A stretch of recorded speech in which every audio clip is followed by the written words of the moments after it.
Let's Talk Nursing is brought to you by BJNinform.com, a learning platform for bite-sized, evidence-based content that supports all aspects of nursing.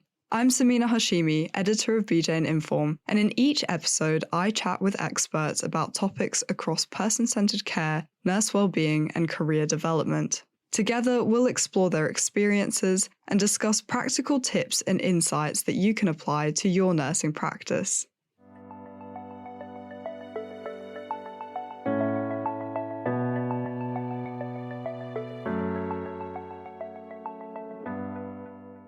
Hello and welcome to a very special episode of Let's Talk Nursing, the BJN Inform podcast.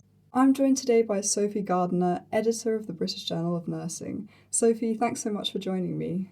Thanks for having me. In this week's episode, we're going to be looking at how nurses can get into publication and what they should expect from the process. As editor of the BJN, Sophie might also share a few exclusive tips on being successful in publication and common mistakes to avoid. Before we dive straight into the writing and editing process, I'm sure there are a few nurses listening to this who've never even thought about getting into publication. So could you explain, first of all, why nurses might want to start writing? Sure. So there are loads of reasons why you might want to start writing an article. It could just be that you want to see your name in print, to be honest. It could be a topic that you feel strongly about. It will also look good on your CV. It might be because the editor's seen you speak at a conference and really enjoyed your talk and thinks it will make a great article. Or nurses might want to relate their experiences so that other people can benefit, so patients and nurses. It's so important to disseminate your work. So if you've set up a nurse-led service which has reduced costs for your trusts and most importantly has led to improved patient outcomes, it'd be amazing to show your peers what you've done in case they can replicate it in their area or specialty. I think it's also important before you start writing to know what the benefits are of publishing. It might just help you spur you on. So writing is a great way of reflecting on your experiences and presenting them in a way that's useful for yourself and others. It also improves your logic and critical thinking by allowing you to lend structure to your ideas and thoughts. And of course, it supports career development. Many universities and research institutions still view publication in peer-reviewed journals as a means to career progression. Writing for a professional journal, it also helps patients and society at large, obviously, because it allows health professionals to narrate patient stories and provides their perspectives, which in turn helps identify potential problems. The results and discussions that come from nursing literature are what guide real-world and practical improvements. Mm-hmm. Like you said, publication can be a great way to share knowledge, not only across nursing but also healthcare more generally. In terms of nurses who are just starting out, what would be your top 3 tips for nurses who want to get their foot into the door of publication but just don't know where to start? Sure. So I would say, first of all, get in touch with the editor. Let them know what you want to write about. It might be that we have received loads of articles on the same topic, so we might guide you in a different direction. You'll find our email addresses and contact details on the author guidelines or our websites. You know, writing shouldn't be scary. If you've got a topic you want to write about, take a look to see what's previously been published. And if you're in doubt about the writing style of the journal, have a look and see what's already been published. Mm-hmm. So there's a huge range of platforms that publish articles across topics in nursing. Mm-hmm. You know, you've got journals like the BJN or digital platforms like BJN Inform. What are the main things that nurses should consider when finding a platform for publication? And are there any major red flags that they should avoid? So first things first, I would consider the audience. So the audience for British Journal of Nursing will be slightly different to BJN Inform. So Inform is for nurses on the go, whereas BJN is more you want to sit down and read a long article. So it's the journal's audience you're trying to reach. There's no point submitting an article to a nursing journal if you want to reach allied health professionals, say. So bear that in mind. Also, you might have funds for open access, so you need to have a look around and see what journals offer open access. Open access with us means that authors can have their research read by anyone, anywhere, and immediately after it's been published. So do your research on the types of publications. I would note that open access is very different from predatory journals. So they're like a scam that involves unethical publications. They collect fees from authors up front, but then don't follow through with what they've promised. They'll promise rapid publication, a little bit like open access does, but you'll see the homepage language of their websites targets authors and not readers. They won't have clear policies on retractions, corrections, plagiarism, etc. So another tip is don't cite them in your work. If in doubt, there's a list called Beall's List, which lists all the predatory journals. We can leave a link to that in the show notes if that would be helpful. Mm-hmm. Lastly, don't use AI. ChatGPT can help you write your article, but we'll spot it. We're quite well versed in it. And again, plagiarism, that's something we will look out for. We've got software that detects plagiarism. Please don't copy masses of chunks from other people's works, or your own, in fact. Mm-hmm. Yes, plagiarism is the big no-no in publication. Yeah. That's really interesting that you brought up AI as well, because I know people have been talking a lot about AI, both in the healthcare sphere, but publishing a lot as well. What are your views on AI at the moment? I think it's still too young for us to know. There's probably some brilliant things it can do, but like with regards to using it for publishing, you don't quite know where they've got their references from, whether it's reputable or not. So I'd just avoid it until we know a bit more. Yeah. No, I know any time that we've experimented with AI, it comes up with great looking stuff, but when you look deeper into it, I mean, half of the references are fake, or, half the facts are just not supported by anything. So, yeah, definitely something to avoid for now. Yeah. Okay, so you have a rough idea of the platform you want to write for. You've avoided all of the predatory journals, you've checked the list. And you know the topic that you want to write about. So this next step is the most crucial, and that's actually writing the article. What are the main things that authors need to keep in mind when they're writing their manuscript? I think they need to bear in mind their audience. So what are they going to be looking for in an article? You might have been told by your lecturer that you've done a great assignment, say, and you should turn it into an article, but the journal's readership is very different to your lecturer. So we'll want different things out of it. So just have a think about that. And then read the guidelines. We can't emphasise this enough. I'd say a good quality article presents something new as well. So something new in the field or a different perspective on an existing subject. Make sure your article or writing is scientifically accurate. In British Journal of Nursing, is we're a clinical journal, so we want everything to have a practical use. So any implications for practice on a research article is what we're looking for. We shouldn't have any inherent biases as far as possible. Obviously, that might not be possible, but as long as you declare any conflicts of interest, we're fine with that. Your methodology needs to be sound, and any of your claims need to be backed up. And lastly, again, it needs to be well referenced. So this shows that your author has got a sound understanding of the state of affairs in that particular topic. Mm-hmm. And you've touched on this a bit in your response, but are there any writing tips that you have for authors who want to publish in the BJN specifically? So be concise, I'd say, and follow the author guidelines. You might be an expert in the field, but your reader might not, so that's why we think it's important to back up statements. Also, consider the type of article you're writing. Commentaries and opinion pieces will need to be shorter and more punchy with fewer references. And then make sure any longer articles conform to the style of the journal. If in doubt, read an article that they've already published and see what they've done in the past. And ask your colleague or friend to reread your work. They might spot something you haven't. Yes, getting someone else to proofread is always a good tip. What are the main things that authors should avoid when writing an article? And do you have any personal pet peeves, things that just really annoy you in articles that you hate to see? Yes. Avoid plagiarism, please. Thank you. We will spot it.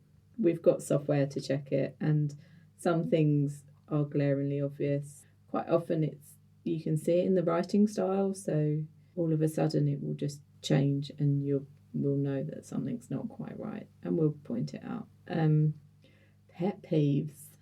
Lack of originality. Articles that start with, an opening statement on the incidence and prevalence of a condition and blah, blah, blah.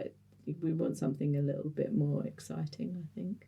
Another pet peeve, if your journal asks for an anonymous manuscript to be submitted, you're smiling here, please send it in anonymously, because it goes to the peer reviewers and it just creates work for everybody involved if you haven't read the instructions. If your name is on there, I often get articles with just a name in full caps, big bold letters, and I'm like, no, please don't.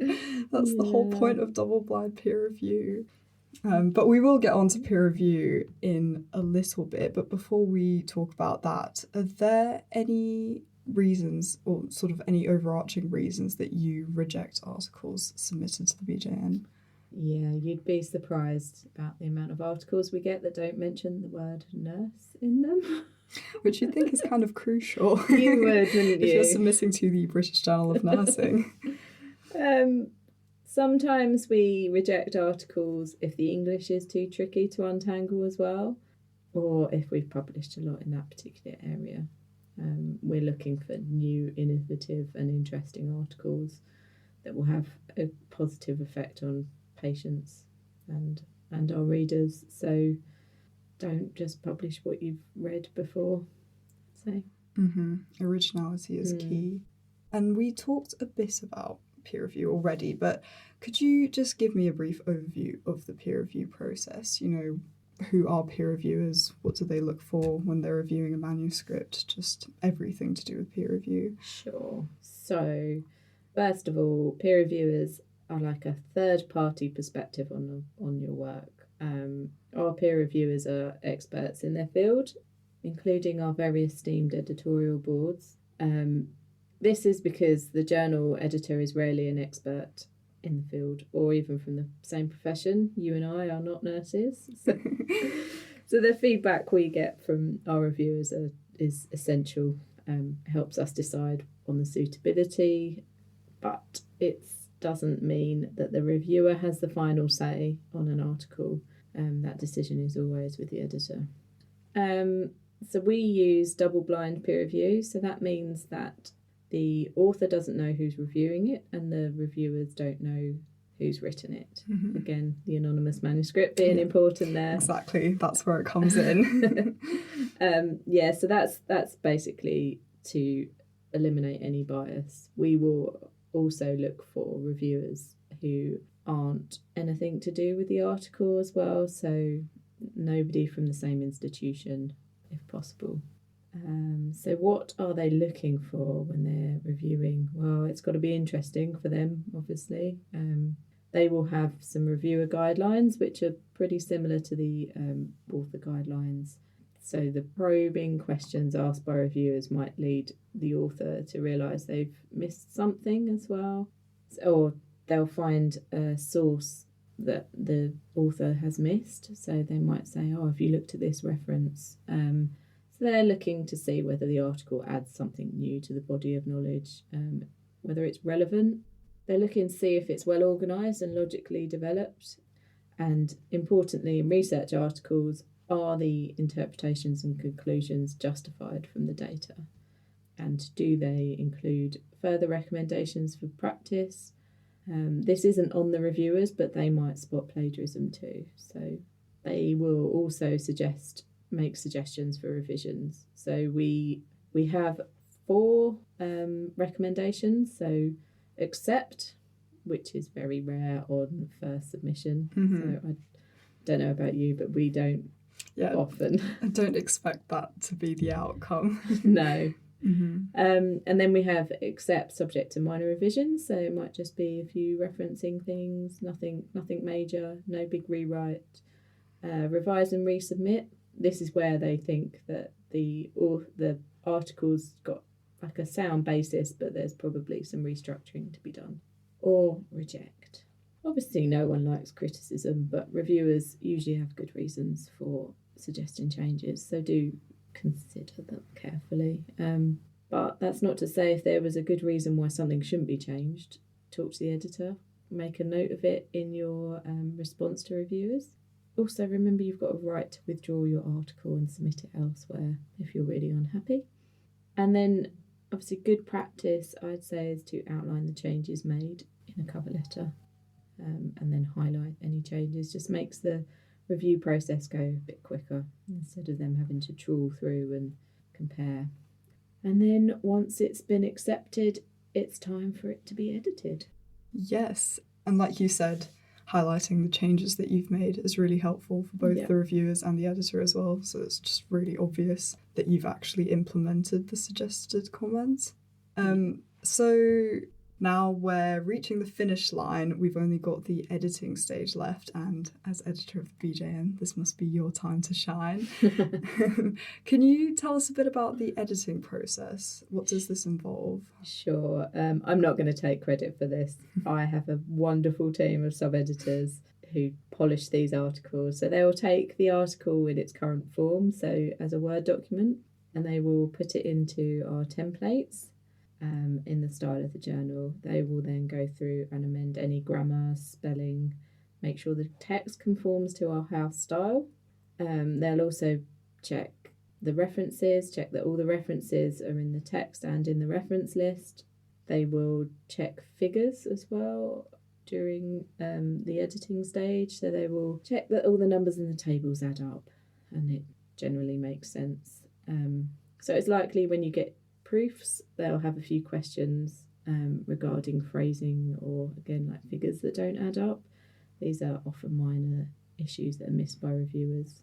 And then, so that will go back to the author. The author will then make these changes and then email us back in a numbered list of the changes that are to be put back on the text. And then they'll receive a final proof to approve before we send it to press. And then it's done. Then it's finished. Yeah. And then it's all ready for publication. It is all ready for publication and you can have your name in lights. Oh, amazing.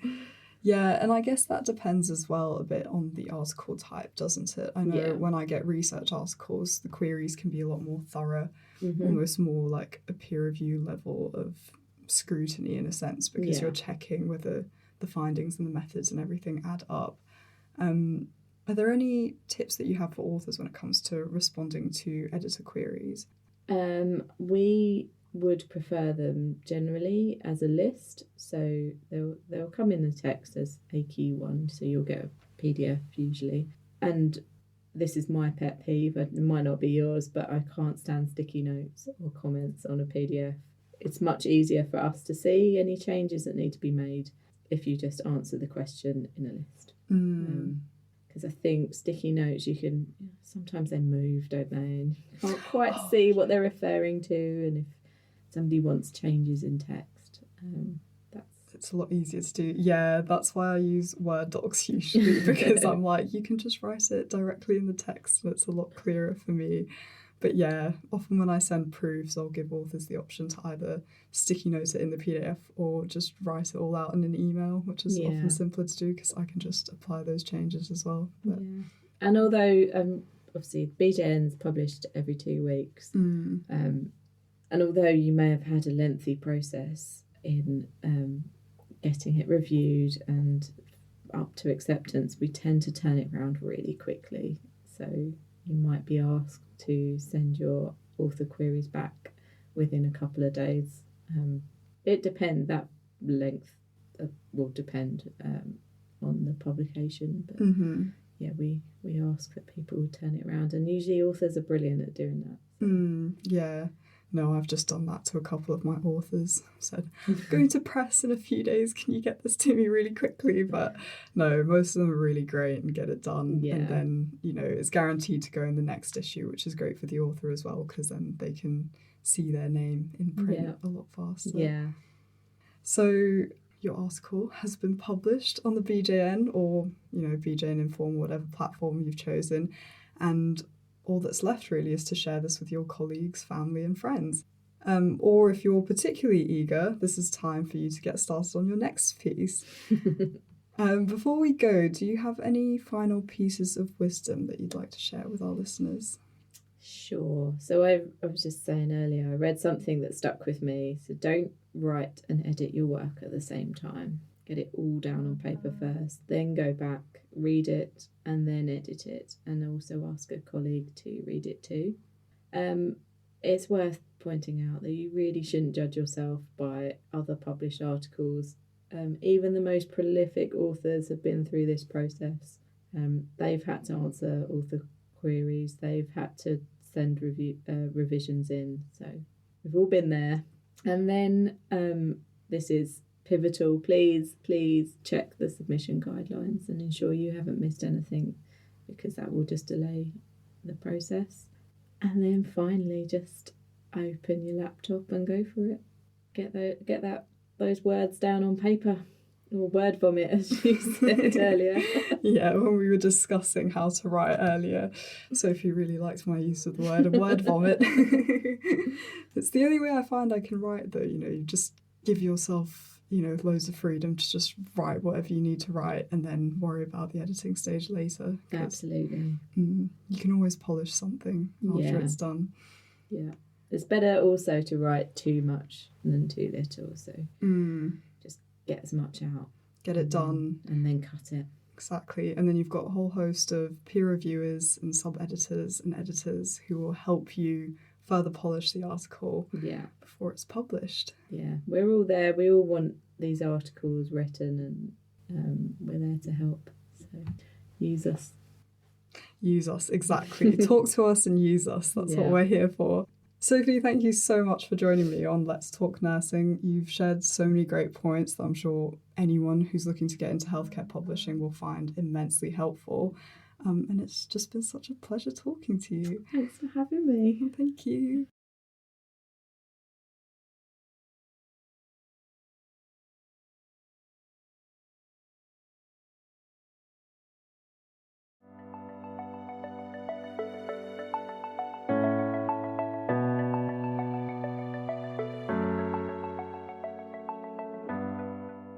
If you enjoyed this episode of Let's Talk Nursing, do follow us for new episodes and share with your colleagues. For more resources and past episodes, visit bjninform.com. Thank you so much for listening, and see you next time.